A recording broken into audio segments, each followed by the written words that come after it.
BJP ಅಭ್ಯರ್ಥಿ ಲಿಂಗರಾಜ್ ಪಾಟೀಲ್ ಇವರನ್ನು ನಮ್ಮ ಪ್ರತಿನಿಧಿ ರಾಘವೇಂದ್ರ ಮಾತನಾಡಿಸಿದ್ದಾರೆ. ಈ ಸಂದರ್ಭದಲ್ಲಿ ಇವರು ಏನು ಹೇಳಿದ್ದಾರೆ ಬನ್ನಿ ನೋಡೋಣ.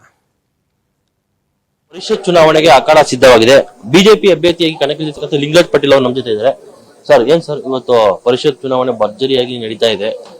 ಚುನಾವಣೆನೇ ನಡೆಯಲ್ಲ ಅಂತಿದ್ರು, ಚುನಾವಣೆ ನಡೀತಾ ಇದೆ. ಏನ್ ಹೇಳ್ತೀರಾ ಸರ್? ನನಗೊಂದು ಅವಕಾಶ ಸಿಕ್ಕಿದೆ. ನಾನಂತೂ 100ಕ್ಕೆ 100 ಆರಿಸಿ ಬರ್ತೀನಿ. ಸಂತೋಷ ಆಗ್ತಾ ಇದೆ. ಪಕ್ಷದ ತೀರ್ಮಾನ ಒಬ್ಬ ಕಾರ್ಯಕರ್ತನಿಗೆ ಒಂದು ಅವಕಾಶ ಕೊಟ್ಟಿದ್ದಾರೆ. ನಮ್ಮ ಪಕ್ಷದಲ್ಲಿ ಏನೂ ಗೊಂದಲಗಳಿಲ್ಲ. ಹೀಗಾಗಿ ಸರಳವಾಗಿ ನಾನು ಅಥವಾ ರಘು ಅವರು ಆರಿಸಿ ಬರ್ತೀವಿ ಸರ್. ಇಬ್ರು ಕ್ಯಾಂಡಿಡೇಟ್ ಹಾಕಿದ್ದಾರೆ ಬಿಜೆಪಿ ಅವರು. ಒಂದು ಕ್ಯಾಂಡಿಡೇಟ್ ಜೆಡಿಎಸ್ ಇಂದ ಅಂದ್ರೆ ನಿಮ್ಮ ಮೈತ್ರಿಕೂಟದಿಂದ ಹಾಕಿದ್ದಾರೆ. ಅದು ಯಾವ ತಂತ್ರಗಾರಿಕೆಯನ್ನ ಮಾಡಿದ್ದಾರೆ? ಅದು ನಮ್ಮ ಪಕ್ಷದ ವರಿಷ್ಠರು ತೀರ್ಮಾನ ಮಾಡಿದ್ದಾರೆ. ಉಳಿದಂತ ನಮ್ಮ ಓಟ್ಗಳನ್ನ ಜೆಡಿಎಸ್ ಅವ್ರಿಗೆ ಕೊಡ್ಬೇಕಂತ ಮಾಡಿದ್ದಾರೆ. ಇನ್ನು ಉಳಿದಂತೆ ಜೆಡಿಎಸ್ನವರು ಅವರು ಅವ್ರದೇ ಆದಂತ ಒಂದು ತಂತ್ರಗಳನ್ನ ಮಾಡಿ ಅವ್ರಿಗೂ ಕೂಡ ಗೆಲ್ಲುವ ಒಂದು ವಿಶ್ವಾಸ ಇದೆ. ಹೀಗಾಗಿ ಕ್ಯಾಂಡಿಡೇಟ್ ಹಾಕಿದ್ದಾರೆ. ಬಹುಶಃ ನಮಗೂ ನಿರೀಕ್ಷೆ ಇದೆ ಅವ್ರು ಗೆಲ್ತಾರಂತ ನನಗೆ ವಿಶ್ವಾಸ ಇದೆ.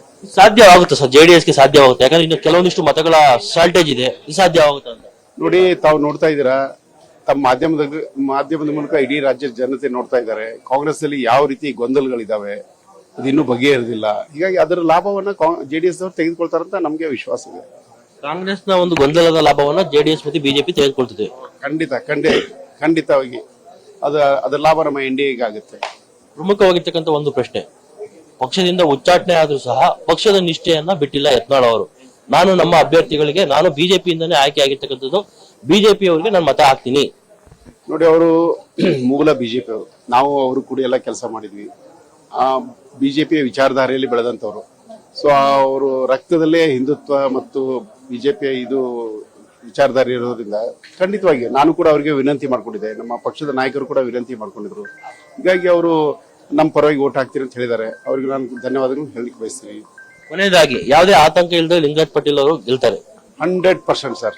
ಬೈ ಈವ್ನಿಂಗ್ ಸಾಯಂಕಾಲ ಅಷ್ಟೊತ್ತಿಗೆ ನಾನು ವಿಧಾನ ಪರಿಷತ್ ಸದಸ್ಯನಾಗಿ ಆಯ್ಕೆ ಆಗಿದೆ. ಇದಿಷ್ಟು ಏನೋ ಬಿಜೆಪಿ ಅಭ್ಯರ್ಥಿಗೆ ಕಣಕ್ಕಿಳಿಸಿರ್ತಕ್ಕಂಥ ಲಿಂಗರಾಜ್ ಪಾಟೀಲ್ ಅವರ ಮಾತು. ಕ್ಯಾಮರಾಮನ್ ರಮೇಶ್ ಜೊತೆ ರಾಘವೇಂದ್ರ, ಪವರ್ ಟಿವಿ, ಬೆಂಗಳೂರು.